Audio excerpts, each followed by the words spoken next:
Sun's coming up. This is the first kill day of the year, so we've got to cut out 3 cows out of all of them. I've got the first one split out right here. That's him behind me. That's Repeat. And then we're trying to get Pete, and Pete is right there. Now we're trying to get Moon Pie. Moon Pie is right there. So far, everybody's calm and happy, and I think we'll be calm and happy by the time we get done.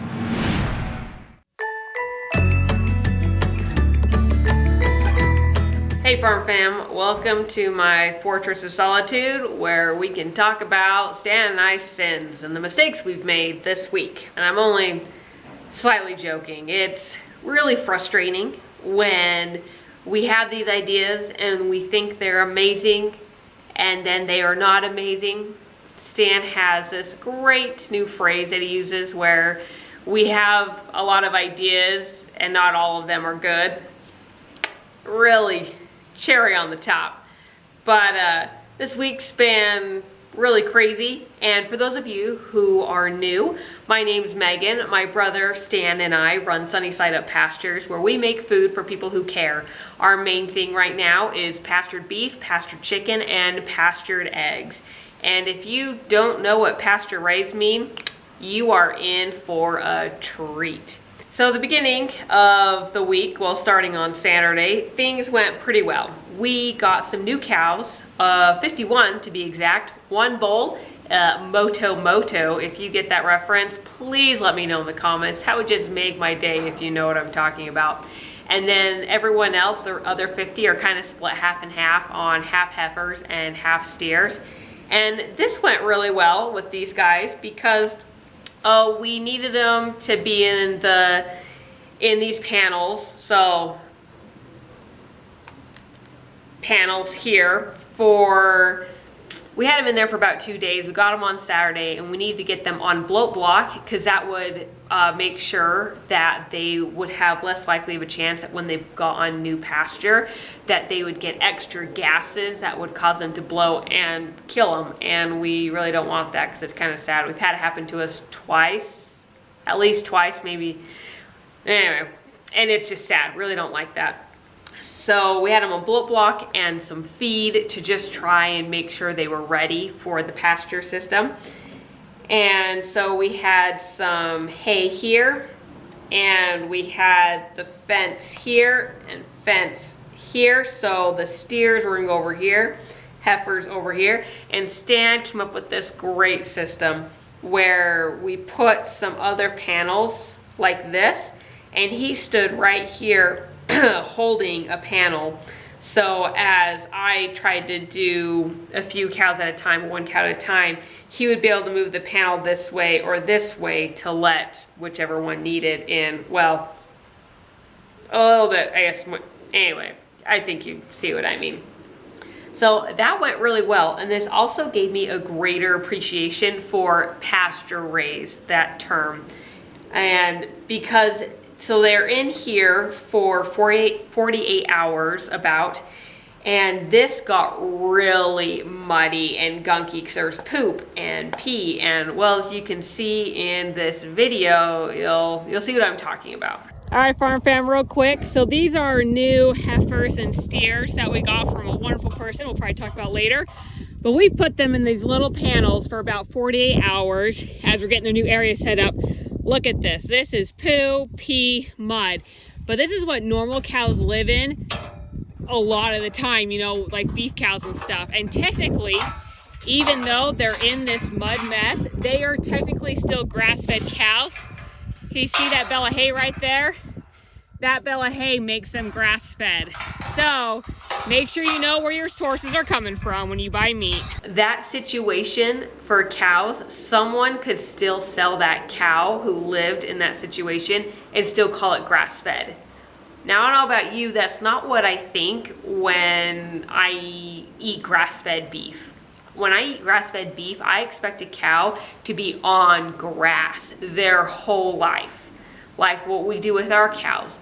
And so there's this new term coming out called pasture raised, pasture finished.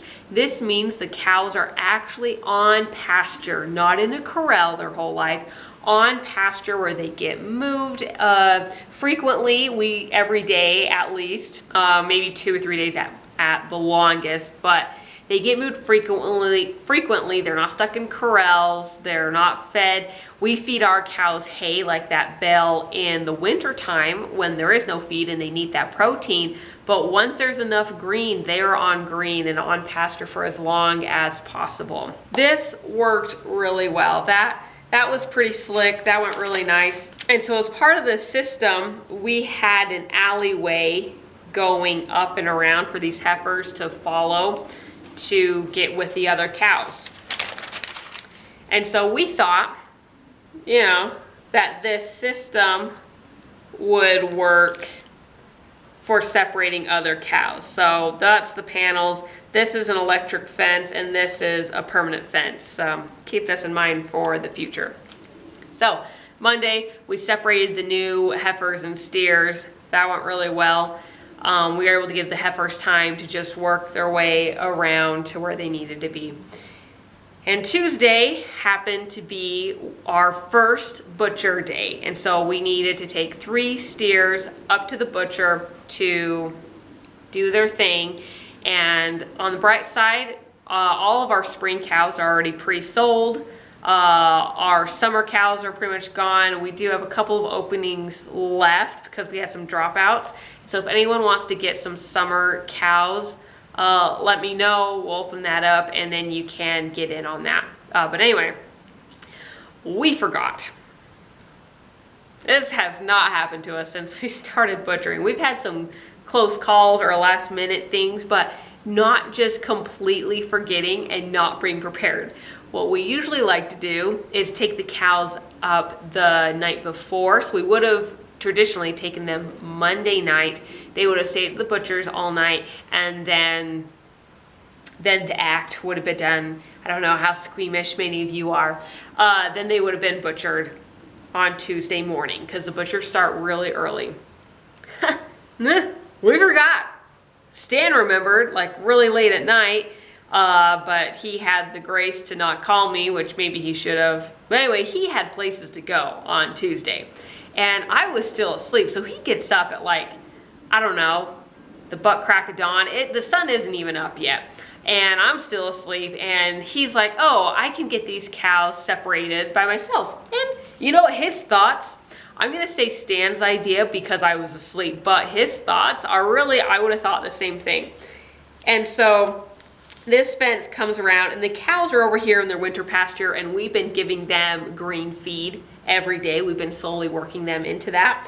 And so he was gonna give them new green feed, and then with other electric fence, just slowly cut out the cows, the steers that he wanted. And so that's what you saw at the beginning of this video. Stan being very proud of himself, getting this system in, getting the cows cut, and he did. He got all 3 of the steers cut and separated. And at this point, he had a very logical idea that theoretically should have worked of pushing the cows gently up here, and then they would have come down where we wanted them, put them in the horse trailer, easy peasy lemon squeezy. Well, that lemon burst, came back, got him in the eye.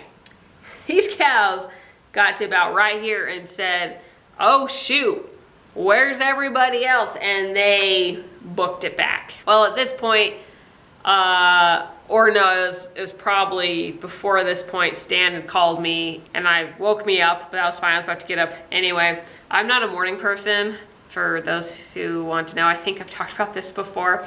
But anyway, so I'm on my way down, and while I'm coming, these cows, the steers, run back. And so there's me, Stan, and our dad, and we're here trying to get these. So when these guys ran back, they jumped the fence here and were in the rest of the field. They stayed close by. We got them back in. Stan tried to fix something here to maybe make it better. We got them in, tried to push them, only got to about here, and they ran back and they jumped the fence again. Well, not Moon Pie because he's fat and kind of lazy. He went under the fence because he'll crawl under the fence, but he won't jump it. But the Pete's, they've been troublemakers from the start. They jumped the fence. I saw this saying once where it said, work cows once and you'll know why we eat them. Well, this was one of those moments. I was just so mad. And anyway, this wasn't working. And this whole system, theoretically, yes, it should have worked. But honestly, it was already set up. We thought it would be easy. We're trying to cut corners, save time. Family, you farm fam people out there, do not cut corners because eventually it's gonna come out and bite you. That saving time took us over 2 hours. But then when we finally decided to actually pick up the panels, put them in the horse trailer and drive the trailer over, 45 minutes from setting up, getting the cows in, loaded, done. You think we would learn? This isn't the first time that we've tried to like use electric fence to cut corners and save time. Y'all, I don't know why I said y'all because that's not a normal part of my phrase. Electric fence is just a suggestion. That's not a, hey cows, you better stay here. It's like, hey cows, will you please stay here? We promise we'll take care of you. That is all the electric fence is. These guys, if you count like the adult cows, are anywhere from 900 to 1,200 pounds. This electric fence isn't even the width of this pen. And yes, it can pack a punch. Yes, I have cried getting shocked by it at least once. But to these guys, it is nothing when they want to go through. Majority of the time, especially where we've gotten really good at setting up the fence, the cows are really good. They stay where they're supposed to. Everything works out, you know, really good. But when they're pushed, when they're frustrated, when, you know, this fence means nothing. So right here, we have the permanent fence, and then with the panels that we brought, we set them up like this. Okay, setting up Plan C. Plan C! With the horse trailer or cow trailer, whatever, and the truck here. And then we had some more panels here. I didn't leave enough room. And so very gently, we separated a group of maybe 20 cows here. And so then it was my dad holding electric fence here, me holding electric fence here, and Stan holding electric fence here, kind of in this L shape. We very, very gently, just slowly took our time and worked this group of cows into here. And at that point, we then closed this panel up against the trailer, so then it was like this. And then right here, repeat. He's like, oh look, the trailer's open. He hopped right in, and then we shut him in. And then from there, really easy, used a panel, separate Pete and again. They hopped in, done. That was it.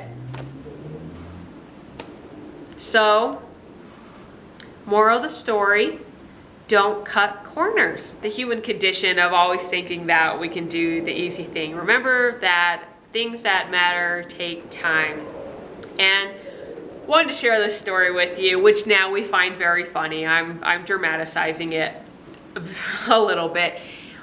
Is that we make mistakes, and you, being part of our farm family, we want you to be in on this. We want you to know that we try, we learn, we're not perfect, but we're in this together. This is what being part of the food system means. It means taking these things to make it better. Some areas we've picked up cows where in order to get the cows to do what they want right then and right now, they have been poked with pipes. We've had to stop someone from using a pitchfork on cows, and you know, just so much stress. And the things that we try to do here, we try to do things very low stress. And it's just part of the learning process. And thank you for being part of it with us. And we're grateful to have you along. I hope you enjoy our stories. If you'd like to learn anything else or like to hear more stories like this, please let me know in the comments. And please remember to like, and subscribe because it really helps this channel and helps get the word out. A lot of people get so excited when they learn about us here in Little Utah because they want what we provide, but they don't know where to get it. And so help us share the word and get it out. So anyway, really appreciate you guys. Love you guys. I'll see you next week. Remember, don't stop caring. Bye.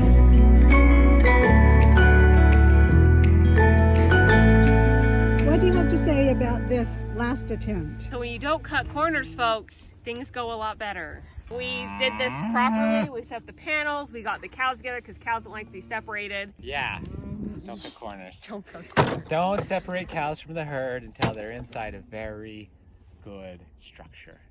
Amen. Like Oh, this. you were so good. Oh, that's so scary. Moxie, I'm impressed. You actually did a good job.